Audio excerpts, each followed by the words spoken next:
Jeez. God damn. Okay.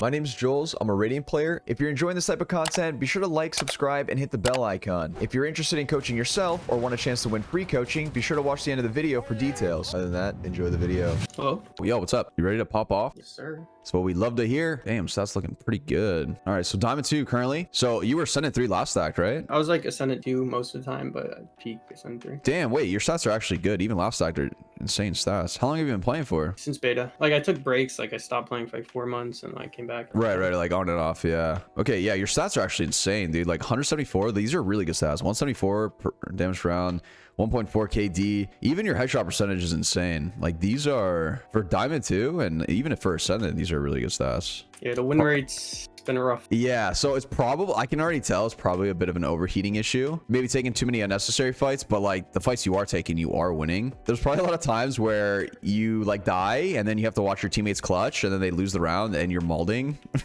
Yeah. That's usually what ends up happening when you have a lot of damage per round, but your win percentage is low. It's like the best mindset to have is like, if you die, the round is over. You've lost. That's how you should think about it. And you probably end up winning a lot more rounds. It's not as fun because you're not like running around and, you know, one-tapping everyone, but that will get you to win more rounds usually. I usually main like duelist, but this act I've actually been playing a lot of Omen. I play him and Reyna and Phoenix usually. As long as you're playing like agents that you're comfortable with, like Omen, Reyna, these are good agents. So these are actually the two that I play. So okay. Yeah, you're big chilling, and your stats are really good on both, so that's not a problem. So if you had to guess what kind of struggling with, what would you think it is? Kind of like you're saying, just unnecessary fights. Like sometimes I'll know, say right here, I'll be like, if I swing this guy, it's kind of a 50-50, and I just do it anyways. Right. Sometimes it's not bad, right? Like if it's a 5v5 and you know it's a 1v1, yeah, go for it. Especially as Reyna, bro. Like I do that all the time because it's like you get a kill, that's an overheal. It's like a huge benefit. Player standing. Spike down B.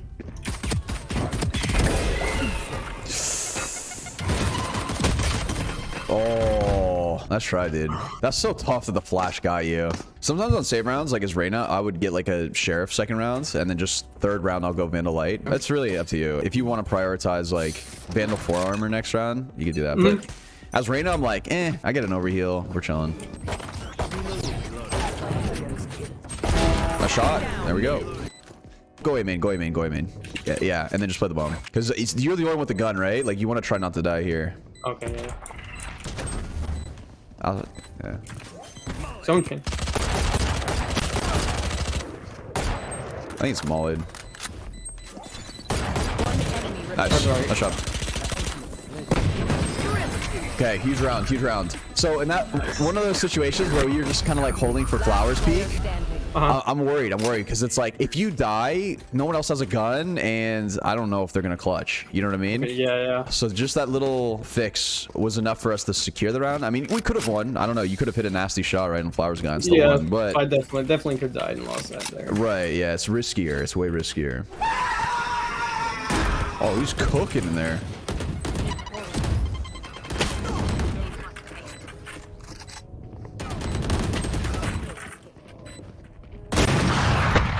That was kind of tough right there because we were just kind of exposed from too many angles, right? We were exposed from like Flowers and backside there. So usually in those kind of situations, we need to take control of something. So whether that's like backside, like dugout, or Flowers, or art. So one of them, we have to take control of something. And then notice like your fade started taking control of art. I think we go there with our fade, right? Try and help her fade out there, and then just maybe trade her out, and then keep control. I was kind of like, I probably should die because I didn't know where to play. I was just kind of like standing around waiting for someone to peek. Right. Very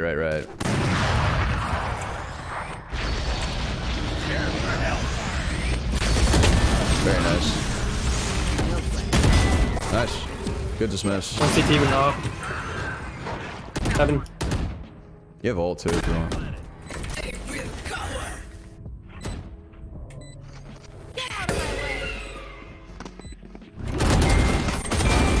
Jeez.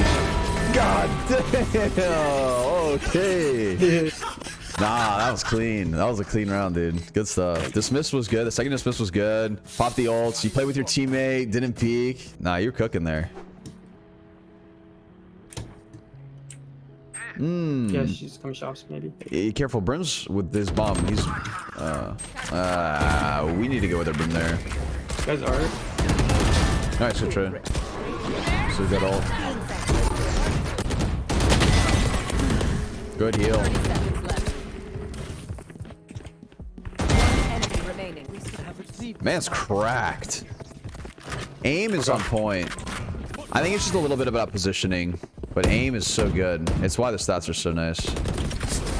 Nice stuff. Nice round, nice shots. It was clean. The only thing that was scary was like Brimstone walked up doors by himself. I think instead of falling off there, I think we walk with him, right? Like anytime you see a teammate trying to work something like that, I think we need to go there with him so we can at least look to get the trade. Say it ain't so. Yeah, I like this play to help the fade out. Nice. One enemy remaining. Rotation was good actually. Even though you're giving up a main control there, or you're not spotting anymore, it's better to play off of a teammate like that. Their lobby. To be honest, I'd push this. I'd walk push this. Only because we're bonusing here, and we have a Spectre. So if we catch them off guard, then it's a huge W. You want to take a little bit more gambly plays when you're bonusing. Okay. Some their spawn.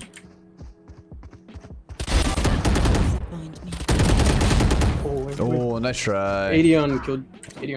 Yeah, it would have been hard there to kind of dismiss and get out. I don't know if you would have made it around the corner if you did dismiss. If you can, I would get one and then just into the dismiss and try and dip if possible. If you can get a clean one and get out, that's usually a really good play. Okay, I like this. Yeah, shotguns, yeah.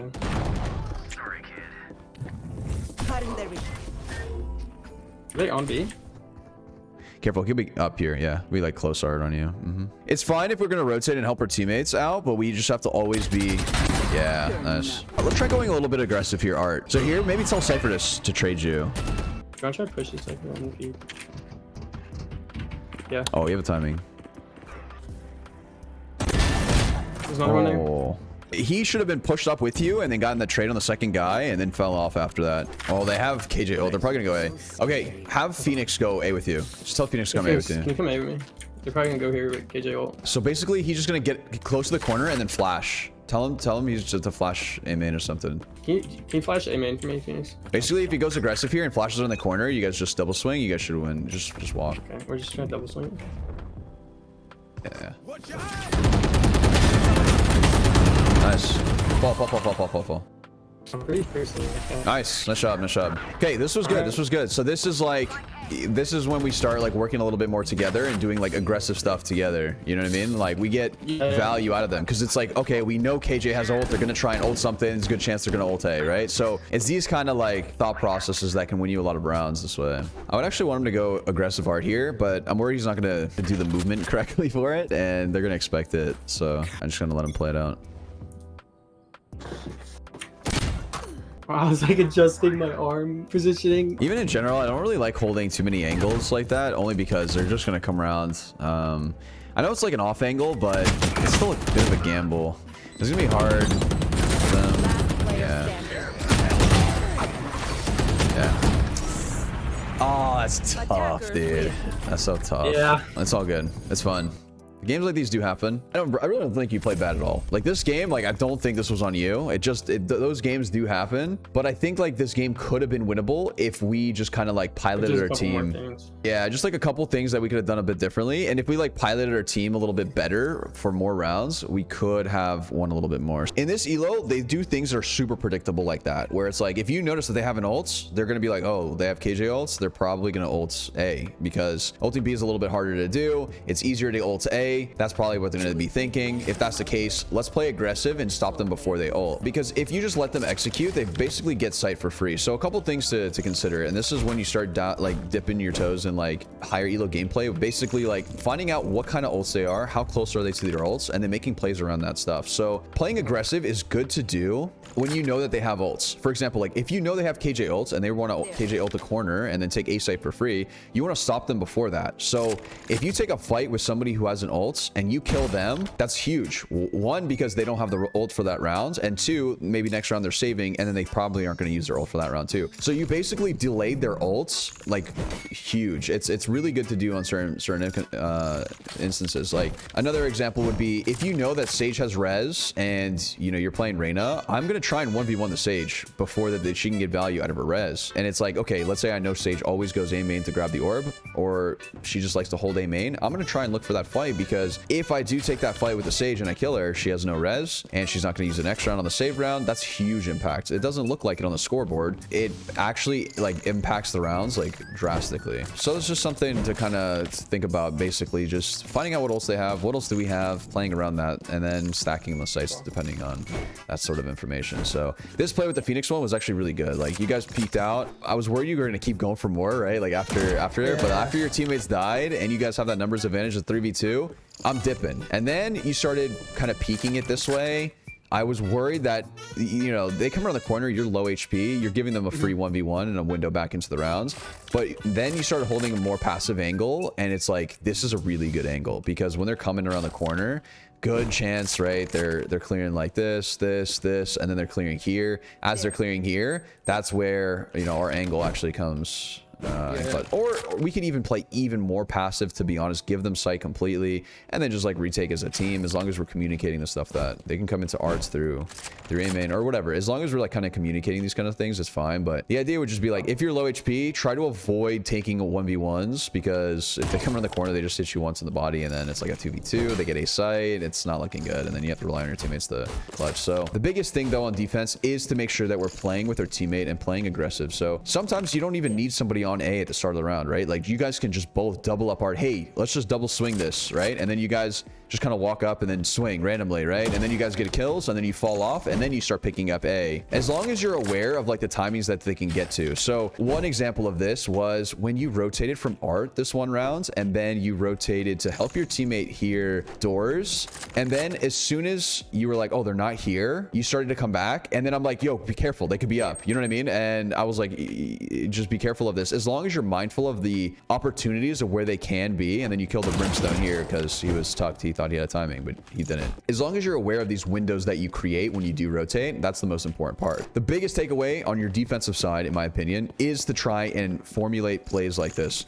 where you guys are planning stuff out ahead of time and going aggressive and trying trading, you know, certain stuff out, punishing them for their mistakes. So if they're running like defaults plays, like they have 2 mid and like a couple B, well, let's go aggressive one place and start to punish them for doing this. Like, I would go aggressive mid. I would maybe flash around the corner, and then we just go and fight for mid. And then we take mid control and punish them for running a default. Or if they like to hard hit stuff and don't like running defaults, they just literally full send it. That's when I would get like control, maybe A main or whatever, and start flanking them pretty quickly.